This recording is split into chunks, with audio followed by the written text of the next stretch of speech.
Dios les bendiga, soy el pastor Gilberto Gutiérrez de la Iglesia Bautista de México DF. Me da mucho gusto saludarlos en este martes 10 de octubre de 2017. Estamos con el Salmo 135, la última parte, la quinta parte. Razones por las que le adoramos, a Dios por supuesto. La Biblia dice así como título, la grandeza del Señor y la vanidad de los ídolos, aleluya. Este salmo nos ha dado 4 respuestas a la pregunta ¿por qué adoramos a Dios? Por el testimonio de nuestra experiencia de conocerlo, la primera, sabemos quién es Él y lo hemos experimentado. 2, por el testimonio de la creación, es decir, la revelación natural, su creación entera nos insta a adorarle. 3, por el testimonio de su plan en la historia, le hemos visto actuar en nuestra vida, es decir, que nuestra historia nos insta a reconocer su grandeza en nosotros. Y número 4, por el testimonio de su justicia, Él se ha encargado de nuestro problema y nos ha provisto de un plan de salvación. Sigamos leyendo y encontremos una razón más para adorarle, el testimonio de su esencia. Déjeme explicar eso con la siguiente introducción. Søren Kierkegaard, teólogo y filósofo danés del siglo XIX, considerado por algunos el padre del existencialismo, dijo alguna vez, Dios no existe. Él era cristiano, era creyente en Jesucristo, iba a una congregación, a una iglesia. Pero se refería a lo siguiente, él dijo, lo que existe ocupa un lugar único en el espacio, tiene un principio y un final. Y Dios no ocupa un lugar único en el espacio, Él está en todas partes. Y no tuvo un principio ni tendrá un final. Así que Dios no existe, Dios es. Lo que quería decir en su lenguaje filosófico es que la esencia, el ser, es más grande, más importante que la existencia. Este salmo toca este tema para exhortarnos a alabar a Dios por su esencia, es decir, alabar a Dios porque Él es. El salmo nos habla de ídolos, es decir, dioses creados por el ser humano, que ciertamente existen.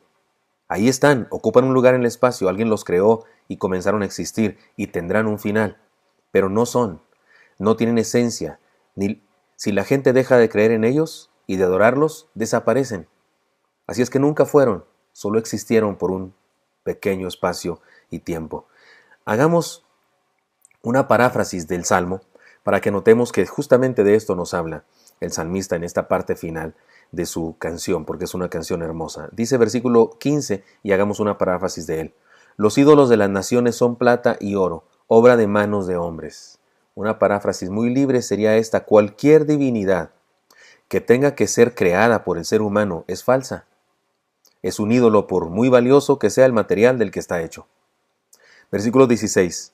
Tienen boca y no hablan, tienen ojos y no ven. Paráfrasis. No tienen ningún tipo de capacidad, su boca y sus ojos no son de verdad.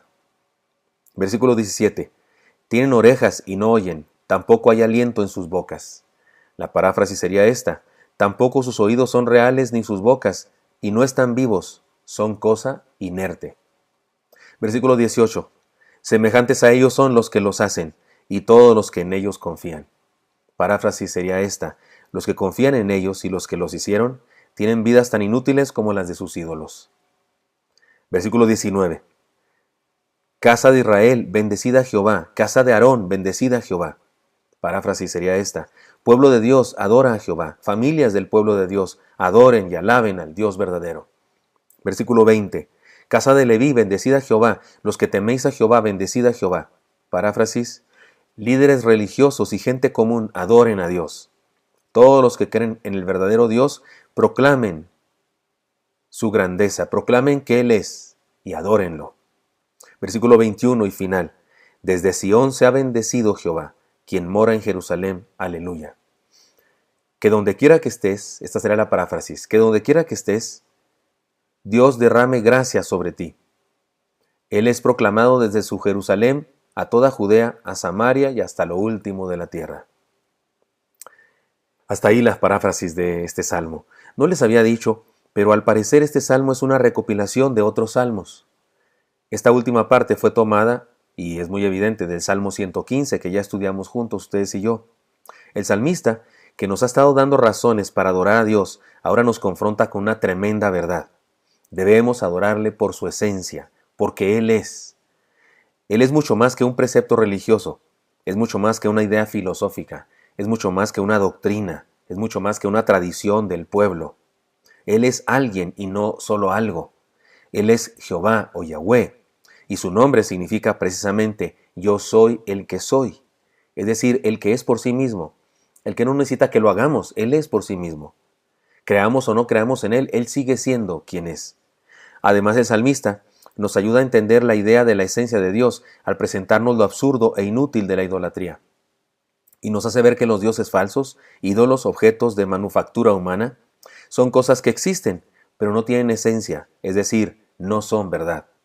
Permítanme un ejemplo para ilustrar esta importante verdad. Este es el ejemplo. En el cine mexicano se hizo una película hace algunos años llamada El héroe desconocido. Se trata de un donadie, alguien que nadie lo quiere, no es importante, pero está enamorado de la maestra del pueblo, y en los pueblos pequeños de nuestro país las maestras son alguien, la maestra. Y él quiere conquistarla, pero él no es nadie para conquistarla. Así es que se inventa que tiene un tío y que su tío supuestamente fue un héroe nacional. Le pone por nombre a su tío Hipólito Martínez Mendoza. Y dice que estuvo con Benito Juárez y que hizo algunas hazañas y que no sé qué. Y resulta que, bueno, el pueblo empieza a avivarse, el pueblo empieza a ponerse contento porque tiene un héroe. No hay ningún héroe en ese pueblo, así que tiene un héroe que nació ahí, es el tío de este mentado muchacho. Y este héroe se llama Hipólito Martínez Mendoza. Se hace tan algarabía en el pueblo que vienen de la capital investigadores, viene un historiador precisamente, un historiador, y se hace una fiesta tremenda, con banda, con baile, con adornos por todas partes del pueblo, y están felices de la vida. Por cierto, el personaje consigue ser novio de la maestra en esa fiesta. Y resulta que el presidente municipal se levanta y dice, bueno, pues les tengo malas noticias porque estamos contentos con nuestro héroe Hipólito Martínez Mendoza, pero tengo que decirles una noticia y voy a dejar aquí a nuestro historiador que nos la dé. Y sube el historiador todo tímido y les dice, pues no existe. Hipólito Martínez Mendoza no existe, nunca existió, nunca estuvo con Benito Juárez ni con ningún otro personaje de la historia, no lo encontramos señas de él por ningún lado, no existe. El pueblo guarda silencio absolutamente.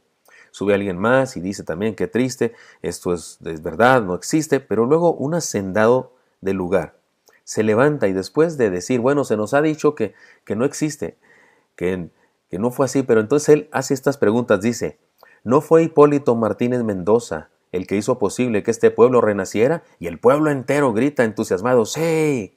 ¿No fue él el que hizo que todos los habitantes de Valleverde nos uniéramos? Y todo el pueblo grita, ¡sí! ¿No fue Hipólito Martínez Mendoza que con su ejemplo nos hizo amar a nuestra patria y trabajar por nuestro pueblo? Y todos gritan, ¡sí! Y entonces él dice, luego entonces, ¿existe o no existe? Y todos gritan, ¡sí! Curiosamente, todos aceptan su argumento, hasta el investigador, hasta el historiador, el presidente municipal, y todos aceptan que sí existe. Alguien incluso propone, toma el micrófono y propone que el pueblo se llame Valleverde de Martínez Mendoza, y todos lo aceptan. Ahora bien, esto no es solo una película, este es un fenómeno humano muy típico del mundo entero. Creemos que si creemos con muchas ganas una mentira, esta se convierte en verdad. O sea, le damos autoridad a nuestra fe. Creemos que al creer las cosas suceden o se hacen tal como decimos. Creemos que por democracia podemos hacer que algo que no sea, sea, o algo que no es, sea. Y estamos equivocados. Una mentira es mentira aunque muchos crean que es verdad. Y una verdad es verdad aunque uno solo la sostenga y todos los demás la contradigan. El salmista nos da una razón final para adorar a Dios, porque Él es. Resumamos esta enseñanza en 7 declaraciones. 1. No hay nadie más a quien adorar, ni venerar, ni inclinarse ante Él. 2. No agrada a Dios, ni hace falta que hagamos imágenes, ni de Dios mismo, ni de nadie más para darles existencia, porque solo Dios es. 3. Adorar a Dios es un privilegio y de ello resulta una bendición, porque reconocer a Dios es tener un encuentro con Él, y encontrarnos con Él nos bendice, nos transforma, nos hace mejores. 4. Lo contrario de la adoración a Dios es la idolatría en todas sus manifestaciones, aunque tratemos de disfrazar la idolatría de respeto, veneración o tradición. 5. Nadie sino Dios merece nuestras alabanzas. 6. Nadie sino Él escucha nuestras oraciones. Y 7. Nadie sino Él puede bendecirnos. El Dios Trino, el Dios Padre, Hijo y Espíritu Santo, el Dios Trino, es el único que debemos adorar. Adoremos a Dios porque Él es. Espero que esto sea útil para usted y me encantaría encontrármelo el día de mañana. Hasta pronto.